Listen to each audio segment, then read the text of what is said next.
Olá, pessoas! Eu sou a Natasha, este é o Redemunhando. Sejam bem-vindos ao Book Haul do mês de outubro de 2019.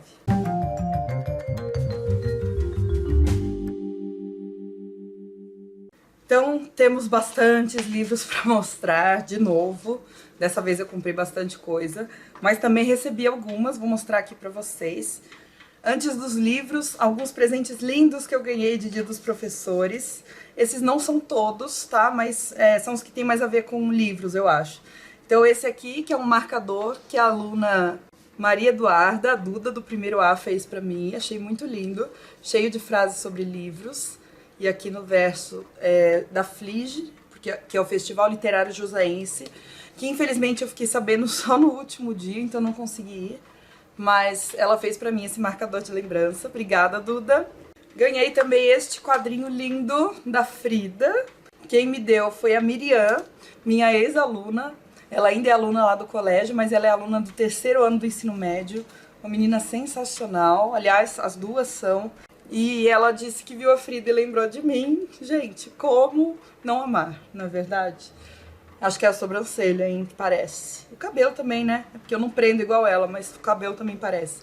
Miriam, muito obrigada. Esse quadrinho, pra quem quiser, é da loja chamada Que Linda. E essa loja tem Instagram, é @QueLindaStore. Tem um e-book sobre o qual eu quero falar aqui com vocês. É um e-book do autor Tenório Rocha. É um autor pernambucano, contemporâneo. Ele escreveu um romance todo fragmentado chamado A Última Parede do Labirinto. Eu li quando esse livro ainda não tinha sido publicado, eu fui uma espécie de leitora crítica do livro. E agora esse livro está participando do Prêmio Kindle de Literatura, por isso ele está disponível lá na Amazon. Quando eu olhei, ele estava grátis no Kindle Unlimited. E, gente, é um romance muito bom. O Tenório, ele escreve muito bem. É um livro direto, é um livro que tem um narrador esquizofrênico. Então, por isso ele é todo fragmentado, né? É um labirinto mesmo, ele dá de cara com uns pensamentos meio sem saída. É uma leitura um pouco que sobrecarrega, mas no bom sentido. Ela é complexa e a prosa é muito dinâmica. O Tenório acho que tem essa característica da oralidade muito forte. E é uma leitura sensacional. Quem puder, leia. Eu tô achando que o Tenório vai ganhar esse prêmio, mas não queria falar isso, mas eu acho. E aí recebi algumas cortesias da Companhia das Letras, minha editora queridinha. A primeira delas é um livro chamado, vocês já devem ter visto por aí nas redes sociais, Pessoas Normais, da Sally Rooney, pela Companhia das Letras. A tradução é da Deborah Landsberg. E é a história de um relacionamento entre duas pessoas, um cara e uma moça. Eu acho que é mais ou menos um livro jovem adulto, mas a gente espera que seja um romance. E pelo que eu ouvi a Luana, do canal Abstração Coletiva, falando, ela leu, parece que é um livro meio forte, assim, vai falar sobre relacionamento abusivo. Então eu fiquei bem curiosa, é um livro bem bonitinho, eu adorei essa capa. Veio junto com uma cartinha da Luara França, que é a editora lá da Companhia das Letras, e essa latinha de sardinha, né, que tem a ver com a capa. E a autora é irlandesa, achei isso legal. Recebi também da Companhia das Letras de parceria esse livro aqui, A Vida de Vernon Subutex, volume 1, da Virginie Despentes. A tradução desse livro é da Marcela Vieira, eu acho que a autora é francesa. Se eu não me engano, esse é o primeiro livro de uma trilogia e ele vai trazer um pouco do universo parisiense de música, porque o protagonista aqui, ele é dono de uma loja de vinis e ele começa a entrar em crise, porque quase mais ninguém compra vinil, só quem é colecionador de fato. E parece que o melhor amigo dele, que é músico, morre de overdose, então ele fica mais em crise ainda, vai morar na rua, fica sem internet e parece que todo mundo começa a procurar por ele por causa de algum comentário na internet. Foi isso que eu entendi da sinopse, mas ainda não li. E aí, gente, olha o que a Companhia das Letras me mandou. Origens, do David Christian, uma grande história de tudo, do Big Bang e as primeiras estrelas, o nosso sistema solar, a vida na Terra, dinossauros, Homo sapiens, agricultura, a era do gelo, impérios, combustíveis fósseis, o pouso na Lua e a globalização, e o que nos aguarda. A tradução é do Pedro Maia Soares. Esse autor fundou, junto com Bill Gates, o Big History Project. Eu tô bem curiosa porque eu não sei nada do autor, além disso que eu falei pra vocês. E parece um livro bem abrangente, né? Bem ambicioso, querer falar sobre tudo isso num livro de, sei lá, 370 páginas, sem contar 360, sem contar as notas. Então vai falar do cosmos, da biosfera, de nós, né, dos seres humanos, e do futuro. São essas 4 partes que tem nesse livro Origens. Eu amo esses temas, vocês sabem, né? E a companhia me mandou também esse aqui, que eu tava muito curiosa. O Garoto que Seguiu o Pai para Auschwitz, uma história real, do Jeremy Dronfield, pela editora Objetiva. A tradução é do Cássio de Arantes Leite. E eu fiquei muito curiosa por esse livro quando eu li o Luiz Schwartz, que é o dono da Companhia das Letras, escrevendo no blog da companhia a respeito de como ele se emocionou com essa história, porque parecia com a história dele, né, da família dele. É uma história de holocausto, de Segunda Guerra Mundial, como vocês podem ver, né? Vai falar sobre o campo de concentração de Auschwitz, que é sempre extremamente emocionante. Eu não sei a nacionalidade do autor, mas ele é biógrafo, historiador, romancista e doutor em arqueologia.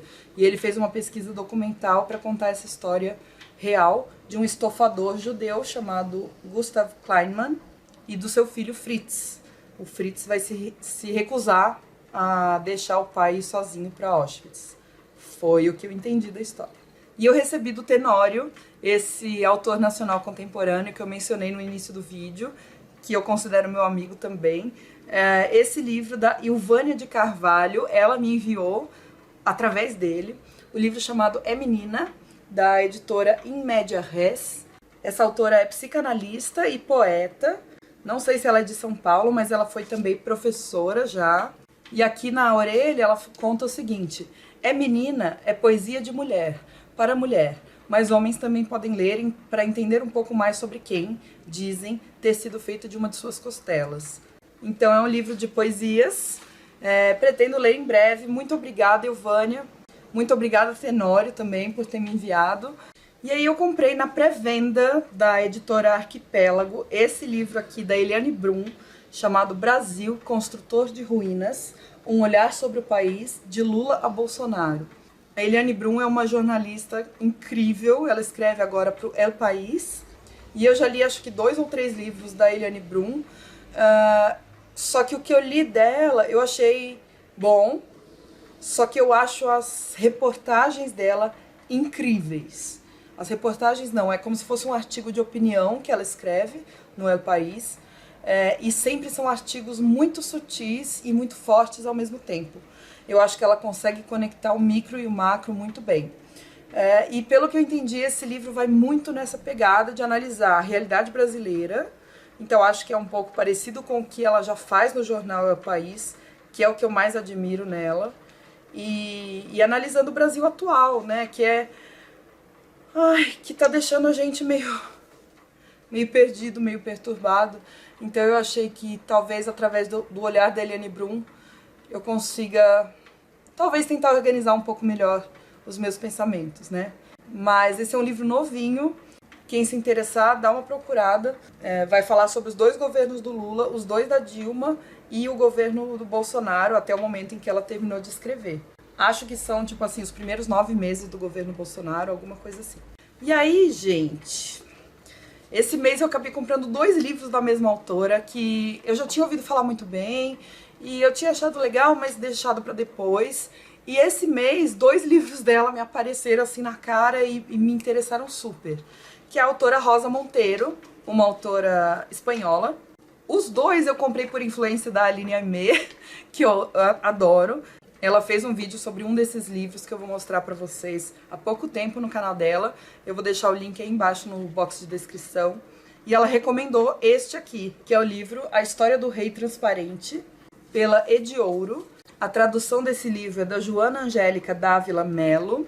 E esse aqui é um livro que se passa na época medieval, entre os séculos 12 e 13. E é a história de uma camponesa que vai encontrar um nobre morto e vai se apoderar das roupas dele, né, que são roupas de ferro, é uma armadura, e com essa carapaça masculina ela vai acabar vivendo um monte de aventuras. Eu achei essa premissa incrível, Não sei, eu acho que esse livro não está mais disponível. Eu achei num sebo que me mandou, tá em ótimo estado. Tem umas manchinhas, mas faz parte, né? É um livro usado. E eu fiquei muito curiosa para ler esse livro. Aline, esse é culpa sua. E por falar em sebo, antes de eu mostrar o outro da Rosa Monteiro que eu comprei, tem uma amiga minha do Piquenique Literário chamada Ellen Cipriano, e a Ellen tá inaugurando um sebo online. Chama-se Sebo Livrevência, que tem essa inspiração na escrevivência da Conceição Evaristo. Então, quem quiser ver mais a respeito de que livros ela vende lá, são livros com preço bem barato, vale a pena. No Instagram é @sebo de livros da Ellen. Vou deixar escrito aqui embaixo, tá bom? Então, e aí o segundo que eu comprei da Rosa Monteiro é esse aqui, A Ridícula Ideia de Nunca Mais Te Ver, pela editora Todavia. A tradução é da Mariana Sanches. E esse livro eu já estava ouvindo pessoas falarem muito bem. O Christian Assunção falou muito bem desse livro. E aí veio a Aline Aimee e fez o vídeo sobre esse livro. Parece que é a Rosa Monteiro fazendo uma costura da vida dela com a vida da Marie Curie. E eu vou falar sobre a Marie Curie num debate sobre um filme a respeito da vida da Marie Curie lá na escola onde eu trabalho. Então eu resolvi pegar para ler logo esse livro. Aqui no livro tem como apêndice o diário da Marie Curie, a respeito de quando o marido dela, Pierre Curie, morreu e de como ela lidou com isso. E aí a Rosa Monteiro vai falar de como ela lidou com a morte do próprio marido também. A Rosa vai entrelaçar essas duas histórias. Teve um que eu comprei no mês passado e eu acabei não mostrando no book haul, porque eu já emprestei para minha mãe ler, que é o próximo livro do Piquenique Literário de São José dos Campos. É o Tudo Que Nunca Contei, da Celeste Ng, pela editora Intrínseca. A tradução é da Júlia Sobral Campos. Essa autora, ela é sino-americana, então ela é filha de chineses, mas já nasceu nos Estados Unidos. E ela vai falar a respeito da história de uma moça chamada Lydia Lee, que em 1977 não volta para casa e o corpo dela é encontrado num lago. E aí ninguém sabe direito o que aconteceu, como é que ela foi parar nesse lago, se foi suicídio, se foi assassinato. E aqui nesse livro parece que a gente vai ter essa construção a respeito da polícia, tentando desvendar o que aconteceu, e a família tentando entender o que aconteceu. Eu achei a premissa muito legal.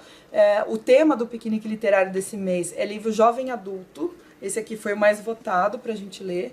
Eu acho que pode dar uma boa discussão. Vai depender um pouco aí de como a autora abordar esse assunto todo, mas a premissa é boa.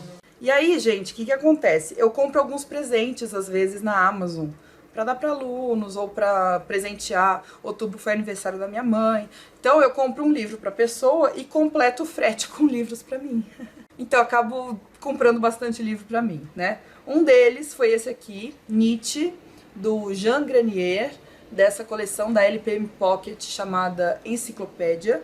A tradução é da Denise Botman e é um livrinho de bolso que vai falar de uma forma panorâmica sobre a vida, a obra e a filosofia do Nietzsche. Comprei 2 livros do Oliver Sacks, que é um dos meus autores favoritos da vida, o médico neurologista que escreveu Um Antropólogo em Marte, que é um dos meus livros favoritos também. Eu tô lendo um livro dele chamado Tio Tungstênio, que é um livro a respeito da infância do Oliver Sacks, e eu acabei comprando 2 outros que também são autobiográficos.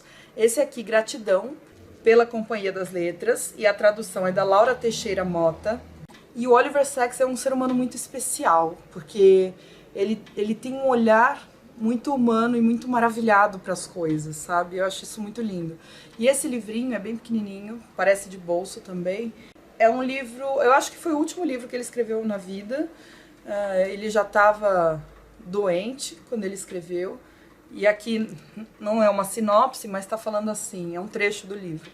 Não consigo fingir que não estou com medo, mas meu sentimento predominante é a gratidão. Amei e fui amado. Recebi muito e dei algo em troca.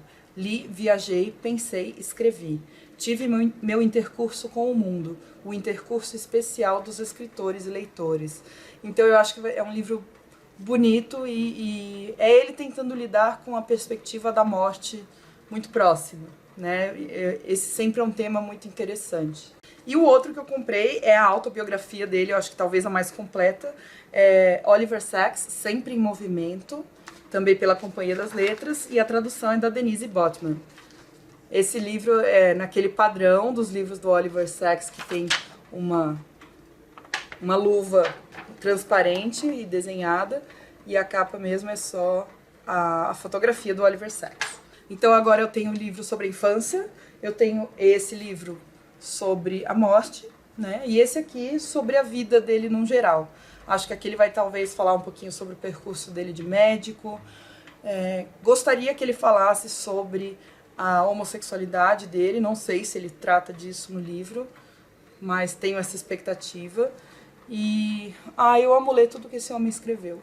Comprei também um que eu já estava para comprar há um tempão, do José J. Veiga, chama-se Sombras de Reis Barbudos, pela Companhia das Letras.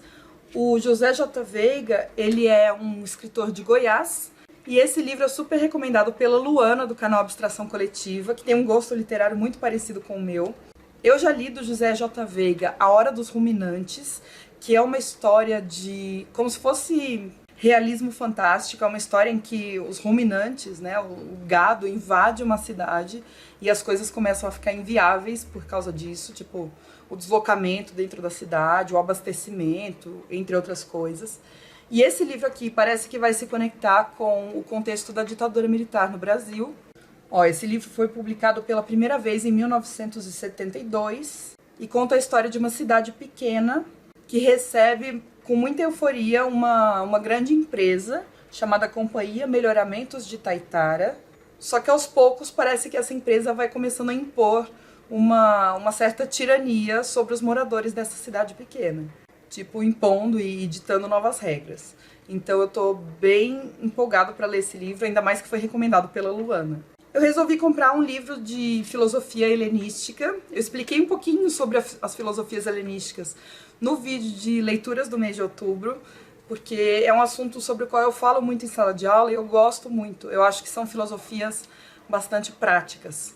No geral, são filosofias que tentam entender como viver bem, apesar do mundo, né? Apesar dos sofrimentos. E aí eu comprei esse aqui, A Arte de Viver, do Epicteto, o Manual Clássico da Virtude, Felicidade e Sabedoria. A capa é bem bonita, ela é brilhante. Esse livro é traduzido pela Maria Luísa Nulands da Silveira e é um livro da editora Sextante. Esse é um autor romano e só pelos títulos dos capítulos a gente já consegue perceber a filosofia dele, que é uma filosofia estoica. Os estoicos acreditam que a gente deve treinar um certo autocontrole emocional para não sofrer além do necessário diante de eventos que são inevitáveis e que são incontroláveis pelos humanos, né, por você. Então, só títulos de capítulos aqui. Saiba distinguir entre o que você pode controlar e o que não pode. Ocupe-se apenas do que você pode controlar. Veja as coisas como elas são. Harmonize suas ações com a maneira como a vida é. Então, o estoicismo é uma filosofia muito resignada. Ela preza muito pela aceitação daquilo que não pode ser modificado, daquilo que é inevitável, né? Então, eu acho que pode dar uma resumida muito boa nas ideias estoicas. Comprei esse aqui que já tinha sido me recomendado. Quando eu fechei minha parceria com a Zahar, eu perguntei no Instagram que livro da Zahar eu deveria pedir de parceria. E uma das pessoas me falou esse com muita veemência. Agora eu não lembro quem foi, mas é o livro A Utilidade do Inútil, do Nuccio Ordini, pela editora Zahar. A tradução é do Luiz Carlos Bombassaro. E esse livro vai falar a respeito de como as coisas que são consideradas inúteis, algumas pelo menos, são necessárias para a vida humana, para a criatividade, para a nossa mente mesmo, porque nós vivemos num tempo completamente utilitarista, no sentido de sempre prezar pelo que é útil, pelo que é produtivo o tempo todo. E aqui ele é um manifesto, né, como está escrito aqui. E aqui no verso está falando, um manifesto assinado por Platão, Aristóteles, Montaigne, Kant, Shakespeare, Victor Hugo, Cervantes, Dickens, Baudelaire, Garcia Lorca, Stevenson, Calvino, Garcia Marques, David Foster Wallace. Então eu acho que é um livro que pode falar muito sobre o nosso tempo, sabe? E muito me interessa esse assunto. Gente, eu comprei um que eu tava assim, esse eu tava borbulhando de vontade, eu acho que vai ser uma das próximas leituras que eu quero pegar pra ler. É o livro Eu Tituba, da Maryse Condé, é do selo Rosa dos Tempos, da editora Record, e a tradução é da Natália Borges Polesso. Olha só o subtítulo desse livro, Bruxa Negra de Salem. Prefácio da Conceição Evaristo, essa capa maravilhosa. E a Maryse Condé ganhou o Prêmio Nobel alternativo. Não sei se vocês se lembram, mas em 2018 não teve Prêmio Nobel de Literatura. Na verdade, ele não foi entregue em 2018. Agora, em 2019, eles laurearam 2 autores. Uma autora correspondente ao ano de 2018 e um autor de 2019. Mas essa aqui ganhou o prêmio alternativo, como se fosse Nobel. A autora Maryse Condé é de Guadalupe e ela vai contar a história de uma mulher negra que foi acusada de ser bruxa lá nos julgamentos de Salem. Eu já tô vendo que ano que vem eu vou ler muito sobre as bruxas de Salem. Mas eu queria começar esse ano já por esse. Vamos ver se vai dar tempo. E aí os 2 últimos que eu tenho pra mostrar. Aliás, gente, se você quiser adquirir qualquer um desses livros que eu mencionar pela Amazon, não se esqueça de comprar pelo meu link que tá aí no box de descrição, porque comprando por esse link você não paga nada mais por isso e eu recebo uma pequena comissão pela venda, tá? Eu comprei um diretamente influenciada pela Dessa, do canal Louca dos Livros. Esse livro que ela mostrou no Instagram, Viagens no Tempo, as melhores histórias de viagens no tempo, organizadas pelo Harry Turtledove e pelo Martin H. Greenberg, da editora Jangada. É um livrão, achei que ia ser um livro um pouco mais curto. E é exatamente isso que diz o título, né? As melhores histórias de viagem no tempo. E aí nós temos histórias de vários autores e autoras. Acho que os mais conhecidos são Arthur C. Clarke, Ray Bradbury, Ursula Le Guin, entre outros. Então é um livro de ficção científica focado na questão da viagem no tempo. Uma coletânea mesmo de contos. E por último, mas não menos importante, um livro que, assim, eu demorei para comprar porque é caro, mas esse mês eu resolvi adquirir porque é um dos filósofos com os quais eu mais converso, assim, com que eu mais me identifico, que é o Arthur Schopenhauer. Eu comprei O Mundo como Vontade e como Representação, nessa edição linda da editora Unesp, capa dura. É um livro grande, por isso que ele é caro, né? A tradução e a apresentação, as notas e os índices são de Jair Barbosa. E esse aqui é o primeiro tomo. Vai falar justamente desses 2 conceitos principais da filosofia schopenhaueriana, que são o conceito de representação e de vontade. E aí, para a gente ter uma ideia da importância desses conceitos, a ideia de vontade do Schopenhauer vai influenciar o Freud a criar a ideia de inconsciente. Aliás, o conceito é muito parecido, muda o nome, mas a ideia de vontade é muito parecida com a ideia de inconsciente. O Freud ele vai levar para o lado um pouquinho mais médico, né, mais biológico, enquanto que o Schopenhauer trata de uma forma mais filosófica. Mas é basicamente um conceito muito parecido. Esse eu não sei quando eu vou ler, porque é grande, para encarar eu preciso de força e de tempo, mas eu quero ler sim. Eu gosto muito das ideias do Schopenhauer no geral. Então é isso, gente. Essas foram as minhas compras do mês de outubro. Compras e presentes e cortesias, né? Recebi algumas coisas também. Novembro temos Festa do Livro da USP, só que é lá pro fim do mês. Então provavelmente vou fazer, como sempre, um vídeo separado de book haul da Festa do Livro da USP. Eu conto tudo pra vocês. Se quiserem, me acompanhem no Instagram, que provavelmente eu vou postar alguns stories lá da Festa do Livro da USP. Então é @redemunhando. Muito obrigada por assistirem até aqui. Não se esqueçam de deixar um joinha pra mim, que ajuda muito. E a gente se vê no próximo vídeo. Um beijo. Tchau.